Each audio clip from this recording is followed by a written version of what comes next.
Hello అండి, welcome to మావి చిగురు స్టోరీస్. ఈరోజు కథ ఆడవాళ్ల మజాక. మన్మథరావు ఆఫీస్ నుండి వస్తూనే అపర్ణ, అప్పు అంటూ ముద్దుగా పిలిచాడు. వంటింటి నుండి చేతిలో గరిటతో భార్యామణి వచ్చింది. ఎర్రబారిన కనులతో ముక్కుపుటాలదురుతూ ఉండగా ఏంటన్నట్లుగా చూసింది. ఏంటోయ్ అపర కాళికలా ఉన్నావు, ఘాటైన మిరపకాయ బజ్జీలా అన్నాడు హాస్యంగా. తమరు సార్థక నామధేయులైతే మన్మధునైనప్పుడు అపరా కాళికాదేవి మరి, అంది ఘాటుగా. పెళ్లిల్లో బెదురుపు చూపులతో భీత హరిణిక్షి అమాయకపు ముగ్ధలా ఉన్న భార్య తనేనా అన్నట్టు చూసి, ఏమైందో ఆవగింజలా పేలగింజలా చిటపటలాడుతున్నావు అన్నాడు మళ్ళీ. దరిద్రపు ఉపమానాలు కట్టిపెట్టి విషయానికి రండి, దెబ్బతిన్న పులిలా శివంగిలా గర్జించింది. ఏదో లేడి కూనలాగా కుందేలు పిల్లలాగా అమాయకపురాలివి అనుకుంటే ఏంటి గోల అన్నాడు విసుగ్గా.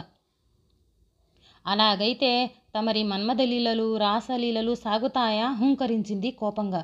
నేనేం చేశానే, అసలే అమాయకుణ్ణి అర్భకుణ్ణి అన్నాను సాధ్యమైనంత ఆశ్చర్యంగా. అవునా, అయితే అమాయకురాలు అర్భకురాలైన రమ్య గర్భవతిని చేసిందెవరు అంది ఎగతాళిగా. హే, ఏమంటున్నావే, నేనేంటి నువ్వనేదేంటి అన్నాను తడబాటుగా.